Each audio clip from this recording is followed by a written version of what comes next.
उठा के जेल में डाल दिया। और आप में से कितने लोगों को ये पता है कि अरविंद केजरीवाल जी कब पैदा हुए थे? किसको मालूम है भाई? कब पैदा हुए थे? अरे आवाज नहीं, कब पैदा हुए थे जी? अभी भी आवाज क्लियर नहीं आई है। अरविंद जी कब पैदा हुए थे भाई? तो उनको किसने भी डाला है? तो कंस का क्या होगा? हर कंस का खात्मा होना है, हर रावण का खात्मा होना है, हर अहंकारी का नाश होना है, हर आतताई का सत्यानाश होना है। अरे हम आप इस धरती पे देखिए, कबीरदास जी कहते हैं कि धराको प्रमाण वही तुलसी जो परा से गवा जो परा से उठानी। कौन यहाँ पे हमेशा रहने के लिए आया हुआ बताइए? ये बात अगर समझ जाए केंद्र की सरकार, फिर मुश्किल ठीक हो जाए। ये मीडिया वाले जरूर ध्यान से सुनिए, आप लोग बार बार मोदी जी का नारा चला के हम लोगों को तंग करते हैं। 400 पार 400 पार 400 पार। आज सुनिए आप लोग, 2014 से लेके अब तक भारतीय जनता पार्टी जब से देश की सत्ता में है, किन किन राज्यों के चुनाव में क्या क्या नारा दिया और क्या परिणाम आया, ये आप सबको जानना बहुत जरूरी है। 2020 के चुनाव में दिल्ली में बीजेपी ने नारा दिया 45 पार। नतीजा क्या हुआ? कितनी सीट आई भाई? 8 सीट आई। 2019 के चुनाव में झारखंड के अंदर बीजेपी ने नारा दिया 65 पार, सीट आई 25 सीट आई 25। 2018 के चुनाव में छत्तीसगढ़ में बीजेपी ने नारा दिया 50 पार, सीट आई 15 सीट आई 15। 2021 के चुनाव में बंगाल में बीजेपी ने नारा दिया 200 पार 200 पार, सीट आई 77 सीट आई 77। 2018 के चुनाव में मिजोरम में बीजेपी ने नारा दिया 21 पार 21 पार, सीट आई 1 1 1। 2020 के चुनाव में बिहार में बीजेपी ने नारा दिया 162 पार 162 पार, सीट आई 125 125। 2019 के चुनाव में हरियाणा में बीजेपी ने नारा दिया 75 पार 75 पार, सीट आई 40 40। 2018 के चुनाव में बीजेपी ने नारा दिया 101 पार 101 पार, सीट आई 73 सीट आई 73। 2018 के चुनाव में मध्य प्रदेश में बीजेपी ने नारा दिया 116 पार 116 पार, सीट आई 109 सीट आई 109। 2024 के चुनाव में बीजेपी ने नारा दिया कर्नाटक में 130 पार 130 पार, सीट आई 104 सीट आई 104। सबसे मजेदार तमिलनाडु है।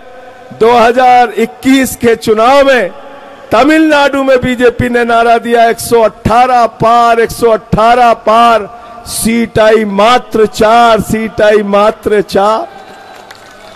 2022 के एमसीडी के चुनाव में दिल्ली के अंदर बीजेपी ने नारा दिया 126 पार 126 पार, सीट आई 104 सीट आई 104। 2017 के चुनाव में गुजरात में बीजेपी ने नारा दिया 150 पार 150 पार, सीट आई 99 सीट आई 99। ये हकीकत है। 2014 से लेके अब तक 13 चुनाव में भाजपाइयों के नारे फर्जी साबित हुए हैं, फर्जी। कितने चुनाव में? जोर से बोलो। तो ये 400 पार का नारा पूरी तरीके से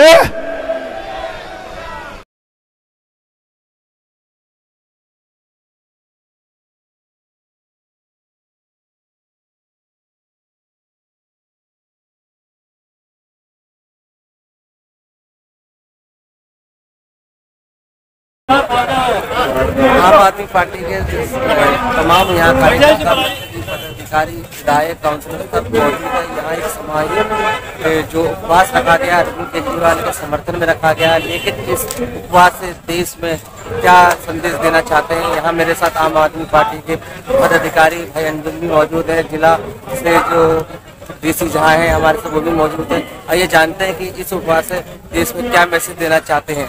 अंजुम जी, ये जो आज सामूहिक आम आदमी पार्टी उपवास रखा गया, इससे क्या मैसेज देना चाहते हैं? सर, ये बस यही मैसेज है कि हमारे अरविंद केजरीवाल जी जिनको बेकसूर जेल के अंदर डाले हुए हैं, उनको जल्द से जल्द हमारे ईडी की तरफ से, हमारे उच्च न्यायालय की तरफ से जो भी उनको मतलब अंदर किया हुआ है बस उनको रिहा कर दें, यही दुआ है सभी की।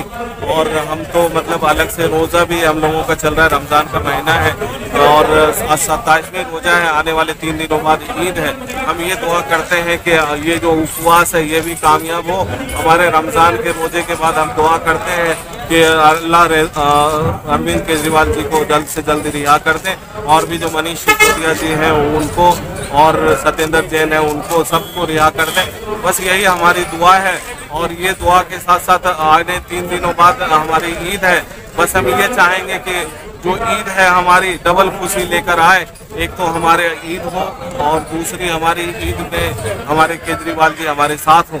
बस ये हमारे लिए दुआ है। लेकिन उनके ऊपर तो शराब घोटाले का आरोप लगा हुआ और आप कह रहे हैं जेल के अंदर बंद करा हुआ है। बिल्कुल बिल्कुल, ये पहले भी हमारे संजय सिंह जी को भी उन्होंने गिरफ्तार किया था और 6 महीने बाद उनके पास ईडी के पास कोई भी सबूत नहीं मिला, इस वजह से उनको रिहा करना पड़ा। हमारे संजय सिंह जी आज बिल्कुल हमारे बीच में है और बाहर है। तो मिली नहीं, उन्हें बेल मिली तो आप रिहाई कैसे? नहीं, ये इसे रिहाई कह दीजिए, क्योंकि कोई सबूत ना तो मिली है और ना आने वाले दिनों में कभी मिलेगी। जो जी, आप जो जिला से हैं, आप क्या कहना चाहते हैं? सामूहिक उपवास का आम आदमी पार्टी की तरफ से उपवास रखा गया, इससे क्या इसका मैसेज देना, क्या कहना चाहते हैं? जब हम अंग्रेजों के साथ आज़ादी की लड़ाई लड़ रहे थे तभी गांधी जी उपवास रखा करते थे। रघुपति राघव राजा राम उनकी कथा विचारधाराओं पे हम चल रहे हैं। अभी तो कहने के लिए हमारा भारत आज़ाद है, लेकिन हमारा मानना है कि भारत आज़ाद नहीं है। इस देश के अंदर जो भारत सरकार सिस्टम है वही गुलाम हो जाता है, किसी पार्टी का गुलाम हो जाए। मेरा मानना है कि देश आज़ाद नहीं है। अभी हम लोग आज़ादी का ही तो लड़ाई लड़ रहे हैं, उसमें बात रखना जरूरी होता है, ईश्वर का याद करना जरूरी होता है, वही हम लोग कर रहे हैं। तो क्या लगता है कि आप इस उपवास से देश में ये संदेश देना चाहेंगे और लोगों तक ये संदेश पहुँचेगा कि अरविंद केजरीवाल जी बेकसूर है और उन्हें जल्दी से जल्दी न्याय मिलेगा? लेकिन एक चीज़, एक बड़ी सवाल ये भी है कि ये उपवास रख रहे हैं और अरविंद केजरीवाल इसके बाद भी उनको मुफ्त या जमानत, क्या आम आदमी पार्टी से क्या रणनीति? लोग तो लड़ाई लड़ ही रहे हैं। सबसे पहली बात है, आम आदमी पार्टी तो सड़क से उभरा हुआ पार्टी है। यही आज जहाँ पास रखते हैं इसी जंतर मंतर से हम निकले हुए पार्टी हैं। हम इसी से डरते कहाँ है क्योंकि आगे क्या होगा, आगे क्या होने वाला है। जब तक हम लोग तो अभी अंग्रेज के टाइम में जिस जो हालात से गुजरते थे हमारे पूर्वज, हम लोग भी उसी हालात से गुजर रहे हैं ना अभी, तो बात रख रहे हैं संदेश। आप क्या कहना चाहते हैं पार्टी पार्टी को आज़ाद किया जाए और दूसरी बात यह है कि जो है भ्रष्टाचार खत्म हो। तो क्या लगता है आम आदमी पार्टी के जो मुखिया हैं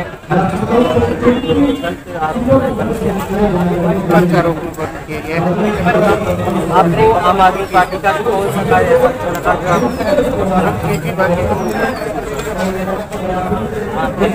तो मेरे साथ आपने देखा कि आम आदमी पार्टी के तमाम कार्यकर्ता भी मौजूद हैं और उन्होंने बताया भी कि उनका सामूहिक उपवास रखने का मेन मकसद क्या है और वो जल्द से जल्द अरविंद केजरीवाल जी को भी बाहर देखना चाहते हैं ताकि अपनी ईद और अपनी खुशी दोनों को एक साथ जाहिर कर सकें। मैं रिजवान खान, सूरज की रोशनी, दिल्ली।